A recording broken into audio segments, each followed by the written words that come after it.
Jadi semoga saja kita sudah bisa tuntaskan. Karena saya mohon maaf dengan segala hormat pada para pemirsa semua, ini mungkin adalah sesuatu yang berbeda.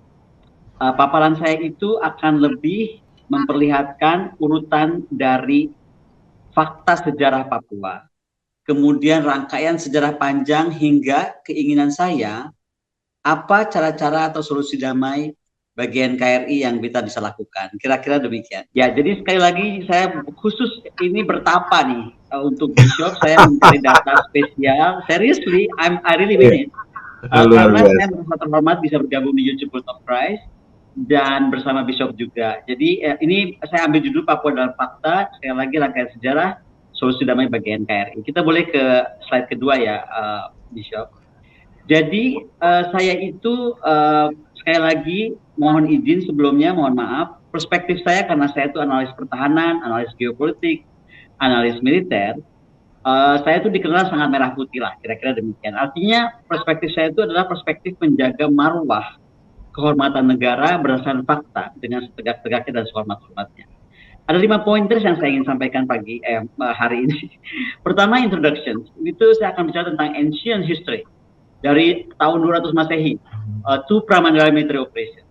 Lalu kedua tentang Papua dan pasukan militer. Ketiga tentang studi kasus teroris dan separatis di Eropa.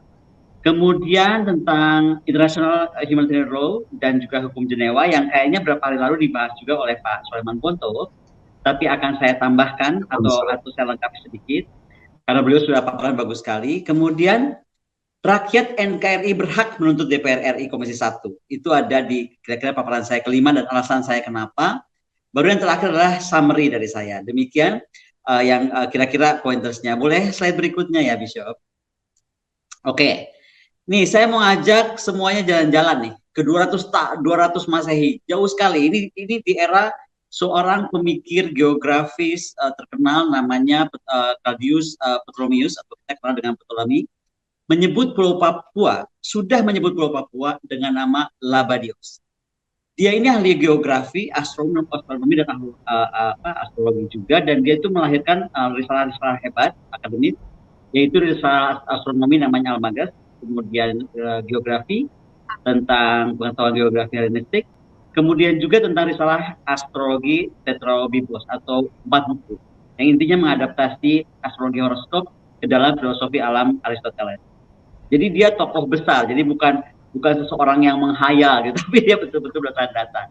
Next slide coba kita perlihatkan peta dia. Mohon maaf saya interupsi sedikit sebelum ini karena suaranya menurut laporan agak terganggu. Ibu pakai headset ya? Enggak ya? Oke, kalau begitu agak kasih dongak sedikit, Bu.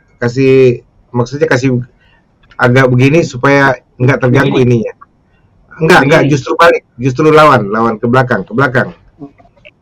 Oke, gini. Bukan, Bu, bukan. Kasih mundur begini, Bu, Oh, dongak. Ya, dongak. Nah, gini. Ya, lagi sedikit. Hubungannya ya sama suara. Suaranya dari bawah, kan mic-nya di bawah. Mic handphone kan? Enggak, mic-nya di samping. Ya? Iya. Ibu mic di samping ya? Iya. Oke, nggak apa-apa. Mungkin agak keras dan ini. Silakan, Bu. Lanjut. Mohon maaf. Keras sekali ini, Bishop. Oke. Jadi tolong kita ke itu ya, Bishop, ke peta. Nah, jadi kira-kira ini peta beliau lah. Ini ada beberapa dari pandangan beliau dari yang dia tulis, melahirkan beberapa peta. Dari peta pertama sekali sampai ke peta di abad abad berikutnya. Ini urutannya saya lupa yang mana, tapi kalau nggak salah yang biru putih yang paling pertama. Next slide. Oke. Nah, lalu kita sekarang masuk ke sejarah Papua di tahun 500 sampai 1300-an. Jadi Papua ini punya apa ya? Kalau saya boleh sebut curse, boleh nggak ya, Bishop? Dia tuh punya curse, orang nggak pernah establish dengan one name to Papua itu. Misalnya saja di abad 500, di tahun 500 itu orang-orang Papua itu diberi nama sebagai Tungki oleh orang-orang Chinese, dan itu ada catatannya oleh pedagang Tiongkok bernama Gao Yoquan. Nah, kemudian di tahun 600, Papua itu disebut oleh Kerajaan Sriwijaya sebagai Janggi. Coba dari Tungki, 500-an, 600-an jadi Janggi. Tahun 700-an, 100 tahun kemudian, pedagang Persia dari Gujarat dan India, itu juga berdatangan ke Papua untuk rempah-rempah, dan menyebut Papua dengan nama Dwi Panta dan Samudrantah. Itu artinya ujung samudra dan ujung lautan. Tahun 1300-an kerajaan Majapahit muncul dan dia menyebutnya dengan nama Wanin dan Seran. Seran itu referring ke Pulau Seram dan Wanin itu referring kepada ujungnya Onin, daerah Fakfak. Kira-kira demikian. Oke, kita sekarang geser ke tahun berikutnya. Di tahun 1400-an adalah Kepulauan Papua itu dikuasai kerajaan Tidore. Sebagai informasi, Bishop, saya tuh turunan Tidore, saya punya darah Tidore. Jadi saya dengan bangga menyebut ini. Nama Papua itu berasal dari kata Papua. Dia dalam bahasa Tidore artinya tidak bergabung atau tidak bersatu, artinya di pulau itu tidak ada raja yang memerintah. Jadi sampai dari tahun 200 sampai 1400, 1200 tahun, di Papua itu tidak pernah ada raja. Makanya kemudian yang menguasainya adalah kerajaan Ternate, yaitu di Pulau Seram, ke daerah Seram dan Banggai.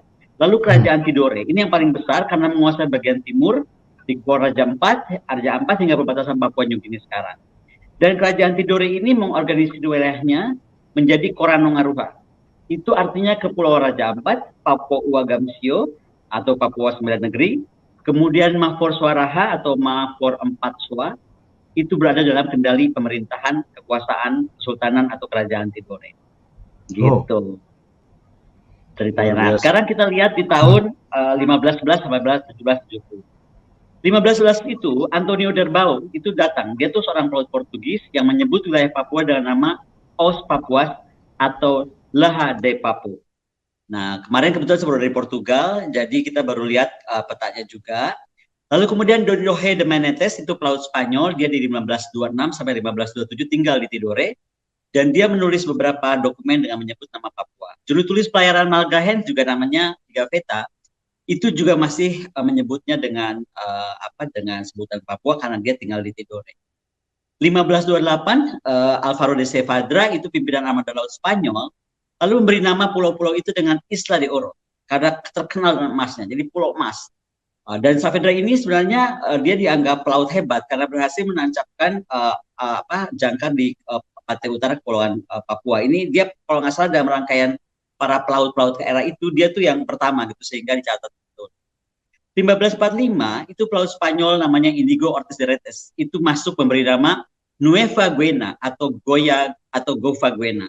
Kenapa? Karena dia melihat penduduk sana itu ciri-cirinya seperti manusia-manusia yang tinggal di belahan bumi bernama Guinea, which is di Afrika ya kalau nggak salah. Jadi dia memberi nama akhirnya jadi Pulau Guinea baru atau Gova Guinea tadi. 1606 ekspedisi Duiken berjalan, ini oleh Komandan William Johnson, dia dari Belanda. Dan dengan itulah kemudian dia memperluas kekuasaan atau pengaruh Belanda di Papua hingga pada tahun 1663 Spanyol datang. Spanyol justru pergi meninggalkan Papua karena the Dutch already there dan makin melebarkan sayap. 1770 Belanda mengubah nama Papua. Nah ini nih, disinilah Belanda mengganti nama Papua dengan ide dari 1545 pelaut Spanyol tadi, Ortiz de Retes. Jadi dia mengubah nama Papua menjadi New Guinea, arti dalam bahasa Belanda itu atas Gova Guinea atau Nova Guinea yang tadi disebutkan oleh pelaut Spanyol tadi, Inigo Ortiz. Nah, kita sekarang ke 1774 sampai 1828. 1774 kekuasaan Belanda itu jatuh ke tangan Inggris. Jadi powernya Belanda di Papua itu lepas ke tangan Inggris. Dan itu kenapa mungkin kalau Inggris ada ketertarikan sedikit ke Papua hari ini, karena ini sejarah abad 17-nya. Dan 1775 nahoda kapal itu Latartare, Kapten Kores dari Inggris, itu pertama kali berlabuh di Manokwari, di Teluk Doreri. 1793 Papua menjadi daerah koloni baru berdasarkan perintah Gubernur Inggris. Jadi ada perintah Gubernur Inggris yang menjadikan Papua ini daerah koloni baru dan berkedudukannya di Maluku tetap penguasaannya dan menjadi membagi garis-garis pulau di sana dengan benteng Coronation. Jadi ada benteng Coronation dibangun di Teluk Doreri. Namun tolong dicatat ya, kerajaan Tidore itu kerajaan sangat terhormat, kerajaan sangat hebat. Dia bukan kerajaan kaleng-kaleng kalau bahasa sekarang nih Bishop. Jadi Sultan Kamaludin Shah, Sultan Tidore yang berkuasa saat itu menentang pendirian itu dan 1814 Inggris kalah. Jadi 1793 Inggris masuk, 1814 Inggris dibuang atau dikalahkan oleh oleh Sultan Kamarudin Syah yang kemudian memaksa mereka meninggalkan Papua. 24 Agustus 1828 berdiri benteng Fort de Bosch di Trenton oleh Van der Weyden sebagai penanda mulainya kolonisme Belanda dengan penandatanganan surat perjanjian. Surat perjanjian ini tandatangan 3 raja waktu itu, Nama Total, lalu Raja Lahakia, dan orang kaya di Lobo, Mawara dan Sendawan. Yang kita pasti mesti ingat, raja itu menandatangani kala itu, tapi ini raja 3 ini ada di bawah kendali Sultan Tidore. Jadi mereka tuh kayak representatif daripada Sultan Tidore. Jadi artinya mereka itu tetap bukan raja setempat. So far yang saya mau ngomong dari tahun 200 sampai tahun 1828 berarti sudah 1628 tahun. Again, Papua never lead themselves gitu. Next. Sekarang kita masuk ke tahun 45. Dibentuklah oleh Residen Van Eekholt Sekolah Bestuur. Sekolah Bestuur itu untuk apa sih? Sebenarnya untuk rakyat-rakyat Papua itu terdidik, penduduk Papua itu menjadi terpelajar, karena harus ada orang-orang terpelajar lahir dari Papua. Waktu itu ditunjuk kepala sekolahnya namanya Atmo Prasojo. Ini saya dapat gambaran ini dari Pak Freddy Numberi. Jadi Pak Freddy Numberi yang cerita tentang ini. Dan dia meminta kaum terpelajar mengikuti kemerdekaan Indonesia. Jadi dididik dulu, terpelajar dulu, mengerti apa makna kemerdekaan, baru diajaklah untuk kemudian dalam pertemuan tertutup di Tobati, Hollandia melawan upaya dekolonisasi Papua oleh pemerintah Belanda. Di 16 Juli 46, Frans Kaisepo itu dipilih mewakili New Guinea untuk hadir di Malino Ujung Pandang. Disitulah dalam pidatonya di Malino beliau berkata, Irian itu mengandung arti semangat perjuangan. Artinya ikut Republik Indonesia anti Nederland. Makanya namanya itu menjadi Irian. Dan patut dicatat sampai tahun 1956, sekali lagi ya, Papua itu masih berada di dalam lingkup Provinsi Maluku. Jadi tadinya ke Sultan Tidore, lalu kemudian dia masuk ke Provinsi Maluku. Karena kita sudah jadi negara merdeka kan, sudah membagi provinsi. Kerajaan sudah hilang. Nah, kita mesti bicara juga tentang bagaimana persetujuan Konferensi Meja Bundar dan Trikora. Jadi 23 Agustus Konferensi Meja Bundar berjalan di Den Haag, berupaya melakukan upaya sebagai pengakuan kemerdekaan. Dan Indonesia menuntut pemerintah Belanda mengakui kemerdekaan Indonesia dari Sabang sampai Merauke, dari timur sampai dari barat sampai timur. Dan untuk wilayah Irian, pemerintah Belanda menolak. Kenapa? Karena Belanda beralasan ingin mendaftarkannya sebagai non-self-government territory, gitu, di PBB. Alasan Belanda waktu itu. Nah, kemudian sesuai keputusan dari Konferensi Meja Bundar, persoalan itu akan dibicarakan katanya setahun lagi nih. Tapi di 1952 Belanda ini melanggar hasil keputusan, diam-diam dia memasukkan wilayah Irian Barat dalam konstitusinya. Jadi Belanda ini agak-agak nakal gitu loh. Tapi sebenarnya nanti backfire ke dia. Nah, Indonesia lalu kemudian mencoba diplomasi berapa kali terus ke PBB, tapi akhirnya terus gagal karena banyak masalah. Akhirnya satu hari diputuskanlah operasi militer dengan diinstruksikannya Trikora oleh Presiden Soekarno. Jadi Presiden Soekarno itu telah melampaui segala macam bentuk diplomasi. Dan tapi ketika itu tertutup, maka kemudian diputuskanlah operasi Trikora di 19 Desember 61 di Yogyakarta. Nah, keluarlah keputusan Presiden nomor 1 tahun 62 yang isinya tentang perintah pembentukan Komando Mandala atau KOLA untuk membebaskan Irian Barat. Dan artinya apa? Harus dilaksanakan Trikora itu dengan melakukan operasi militer penuh untuk merebut Irian Barat yang diduduki oleh Belanda, dan memimpin dan menggunakan pasukan bersenjata Barisan Perlawanan Rakyat sebagai kekuatan nasional dan full capacity di Irian Barat. Itu kira-kira di era tersebut. Nah, jadi kalau kita lihat dari rangkaian ketika bagaimana negara itu menghadapi masalah, itu ada tugas dan pembabakannya. Ini saya mau cerita tugas dari strategi non militer, yaitu fase diplomasi dilakukan, fase operasi militer Pramandala dilakukan, fase Mandala terintegrasi dilakukan, fase konsolidasi dilakukan. Jadi intinya juga terhadap pola sendiri ada strategi militer, yaitu infiltrasi, eksploitasi, dan konsolidasi. Karena tugas militer agak berbeda dengan diplomasi tentunya. Nah, disinilah kemudian kita mesti lihat ya, dalam aspek ini Papua tidak berdiri sendiri, Indonesia tidak berdiri sendiri, Belanda tidak berdiri sendiri. Waktu itu kita di era Perang Dingin. ketika perang dingin, maka ada tarik-tarikan antara Moskow dan Amerika. Seperti hari inilah kita melihat Amerika dengan Rusia atau Amerika dan China, kira-kira demikianlah. Jadi Indonesia tuh minta tolong kemana-mana untuk bantuan luar negeri menjelang terjadi konflik, nggak ada yang mau bantu. Kalau baca sejarah Bung Karno, itu Bung Karno tuh sampai mengusahakan terbang terus kemana-mana dengan uang terbatas, dengan kemampuan terbatas, karena kita negara baru merdeka. Ini nggak main-main, Bishop. Kalau baca ini bisa nangis, karena kita bisa lihat pemimpin kita itu betul-betul kesana kemari dengan semua keterbatasan untuk menangkan Irian Barat kembali di tangan Indonesia, dan sebentar ini kecepatan. Dengan dulu maaf. Nah, supaya benar-benar peran Moskow tadi, betul Bishop, di peran Moskow.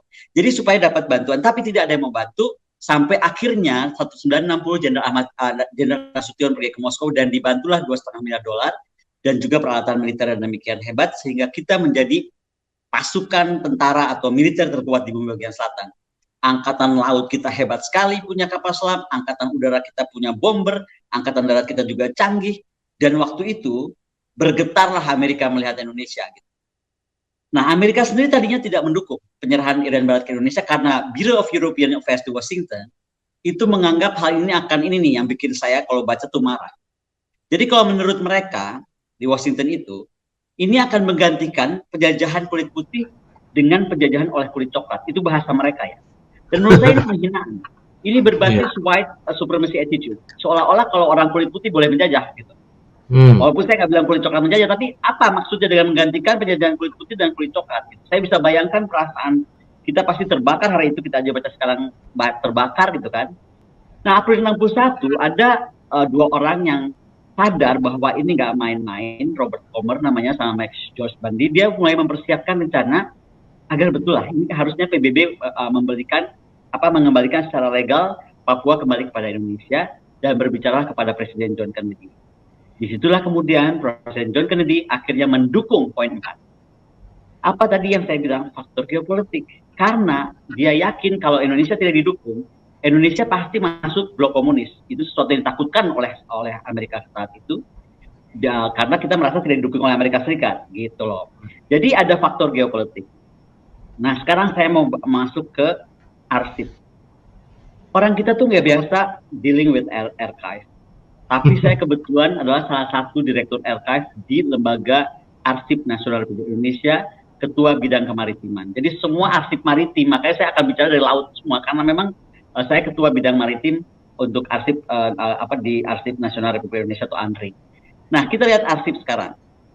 Kalau lihat arsip, orang semua ribut pepera gitu. Pernah baca nggak ini? Ini jelas-jelas ditulis adalah dokumen kebulatan tekad dari tokoh-tokoh masyarakat Papua hari itu sebanyak 35-37 orang, saya lupa. Dan ini yang dibilang tokoh terpelajar, rata-rata kepala kampung gitu dan lain-lain. Kita bisa lihat bagaimana di poin 1, 2, dan 3 mereka mendukung penuh kebulatan tekad percaya kepada pemimpin atau pemerintahan di pusat. Ingat ya, ini tahun 1969 dan dari tahun 200 Papua tidak pernah punya raja lokal, tidak pernah punya memimpin diri sendiri, tidak pernah. Gitu. Jadi di tahun itu yang dikumpulkan memang kepala-kepala kampung yang kemudian kalau tidak salah mewakili beberapa orang ya, saya lupa angkanya, pasti 1000 berapa lah. Nanti saya cek lagi ya. Tapi intinya adalah ini resmi dan dokumen ini terarsip. Jadi kalau di dalam dunia ini katanya begini, Bishop, sejarah itu menentukan adalah para pemenang. Oke, mungkin benar, tetapi ada yang juga betul bahwa arsip itu nggak bisa bohong. Arsip itu fakta. Gitu. Politik bisa berganti, geopolitik bisa berjungkir balik gitu. Tapi arsip archive is archive. Itu kenapa saya bisa mengangkat kisah Ratu Kalinyamat, Bishop, yang dianggap legenda. Gitu kan, dianggap legenda, tapi saya temukan arsipnya di Portugis dan dia sekarang akan menjadi pahlawan nasional. Itu ada kekuatan tersebut. Makanya sekarang saya bicara arsip. Next. Ini adalah arsip tentang persetujuan New York. Jadi disampaikan bagaimana persetujuan ini ditandatangani dan bagaimana Indonesia itu sudah secara berurutan, baik diplomasi penuh sudah dilakukan, akhirnya persetujuan New York ini terwujud tadi karena sudah ada runtutan ceritanya. Oke, nanti bacanya pelan-pelan aja karena terlalu rinci. Kita pindah ke sini. Ini saya punya banyak sekali file dari arsip, tapi saya mau ceritakan 4 yang penting. 1, pidato Muhammad Yamin tentang Mosi Irian, 11 Maret 1950. Kedua, bayangkan waktu itu Bishop, ternyata sudah ada partai. Kita kan nggak tahu. Nah ini saya jangan sampai anak-anak Papua modernnya nggak tahu cerita sejarah Papuanya. Waktu itu mereka sudah punya partai, namanya Partai Kemerdekaan Indonesia Irian, yaitu didirikan setelah KMB 1950. Jadi kalau sekarang harusnya, kalau saya boleh jeda sedikit ya, harusnya kalau memang Irian itu mau jadi maju, kemudian lebih hebat, lebih unggul dari apa yang diharapkan hari ini, kenapa nggak ngikutin seperti di Aceh? Solusinya damai, dia ada partai lokal gitu. Itu, tapi nanti kita teruskan ngomong itu. Kembali ini ada draft, ada dokumen Undang-Undang Otonomi Irian. Nah ini, saya kemarin baru baca pas ulang tahun 1 Mei kemarin, ada pernyataan bahwa otonomi harus dihapuskan di Irian. Ini yang saya yakin betul, Bishop. Orang-orang yang menuntut ini nggak pernah tahu sejarah. Yang minta otonomi itu ya justru orang Irian. 1956. Jadi banyak terbalik-balik nih cerita nih kalau kita nggak baca arsip sekali lagi. Oke, terus ada peta Papua. Peta Papua dari 1912, terus perubahan-perubahannya itu ada lengkap di Andri. Kemudian ingat ya, tahun berapa ya? Saya lupa tahunnya. Berapa ya? Zainal Abidin Shah itu dilantik sebagai gubernur Irian Barat pertama. Dan dia berkedudukan di Tidore. Ingat dari sejarahnya, Papua never rule themselves. Never. Nggak pernah punya raja, nggak pernah punya kerajaan, nggak pernah punya apa, di bawah selalu Tidore. Itu kenapa Zainal Abidin Shah dilantik sebagai gubernur, tapi berkedudukan di Tidore. Nah, Presiden Soekarno itu kemudian menandatangani naskah Trikora, itu lihat gambarnya, itu beliau dengan segala keterbatasan, sedih loh kalau dibesarkan gambarnya, hanya di atas panggung terbatas, di tengah lapangan, tanda tangan untuk Trikora. Dan kemudian kita mengirimkan pasukan ke Irian Barat, tentara, dengan kemudian membawa spanduk di mana-mana. Ini salah satu spanduk kalau dibaca yang di bawah itu, yang bawah agak kanan. Nah, itu ada gambar jeep. Jeep tentara itu tulisan spanduknya, Irian Barat tidak akan pernah lepas dari Indonesia. Itu di mana-mana. Dan Presiden kita juga di Kota Baru atau Jayapura sekarang, di 5 Mei itu juga datang untuk meyakinkan itu. Jadi Presiden yang perhatian betul kepada Papua itu hanya 2 kalau dalam sejarah yang sangat ya menurut saya. Presiden Soekarno, terus Presiden Jokowi, karena nggak ada lagi yang menurut saya pay big attention to Papua as big and as much as 2 of them. Next. Jadi di sini saya mau bilang, Papua itu sekali lagi ada di bawah kendali Tidore beratus-ratus tahun, berapa ribuan tahun ya. Kemudian pindah di bawah gubernur, berkedudukan di Provinsi Maluku hingga pos kemerdekaan. So this is the power of archive. You don't know the story if you don't read the archive, if you don't find the archive. Jadi mesti lihat gitu. Nah, sekarang kita masuk ke gerakan teroris. Oke. Saya bahas ini dari kasus Eropa hingga NKRI versus TPNPB supaya clear. Teroris separatis itu atau namanya teroris nasional ya, nasionalis, itu sering sekali menggunakan tindakan teror untuk pembentukan negara baru atau bergabung dengan negara lain. Misalnya sekarang ada suara-suara Indonesia atau Papua pengen gabung ke PIF, Pacific Island Forum atau Community. Nah, udah mirip nih. Jadi either dia pengen merdeka, memaksa membentuk negara baru, atau ingin gabung dengan negara lain. Nah, banyak kelompok yang terlibat ini seringkali mengklaim dirinya itu bukan ekstremis. Saya bukan teroris, saya bukan ekstremis, tapi pejuang kemerdekaan. Jadi kayaknya tuh positif gitu. Sehingga kelompok separatis ini memang berhasil banyak. Ini di Eropa juga banyak nih, Bishop, yang akhirnya menarik perhatian dunia internasional karena tadi bahasanya tuh pejuang kemerdekaan untuk menarik simpati. Nah, tindakan separatis menggunakan kekerasan terhadap warga negara bersenjata itu tidak terkait langsung dengan konflik mutlak, merupakan tindakan terorisme. Jadi sekali lagi begitu senjata digerakkan untuk separatisme, maka itu jelas tindakan teroris, jelas definisinya. Nah, teroris ini, yang teroris separatis ini, TPNPB ini ada di Eropa, ada di Rusia, di Israel, di Spanyol, Irlandia. IRA, Tentara Republik Irlandia itu menggunakan kekerasan teroris untuk mendesak separatisme dia, dan dia itu ingin keluar dari kekuasaan Inggris Raya, ingin menyatukan Irlandia Utara dengan Republik Irlandia. IRA ini terkenal sekali. Kalau anak-anak muda sekarang mungkin nggak tahu, tapi saya waktu masih kecil inget tuh ada bom IRA di mana-mana. Waktu saya sekolah di Inggris, salah satu yang saya mesti pelajari adalah bagaimana waktu itu IRA bisa seperti sekarang. Jadi saya tinggal di Irlandia agak 2 mingguan lah untuk pelajari gimana sih mereka itu bisa akhirnya sekarang berdiri gitu sebagai Republik Irlandia. Nah, di Spanyol ada BAS, Bahasa ini terkenal sekali. Karena dia punya Fatherland and Liberty atau namanya ETA yang mendukung pembentukan negara baru yang merdeka dari Spanyol. Dan ini adalah didorong sebenarnya etnis. Nah, jadi ini juga ada masalah etnis itu di Eropa. Konflik ini dipicu ketegangan agama juga ditambah ya. Jadi ada etnis tambah agama. Tapi ada juga konflik Palestina Israel yang juga mirip etnis agama gitu. Jadi saya cuma mau bilang bahwa sifat dan bentuk kelompok nasionalis Arab itu memang kompleks, nggak bisa lihat sederhana.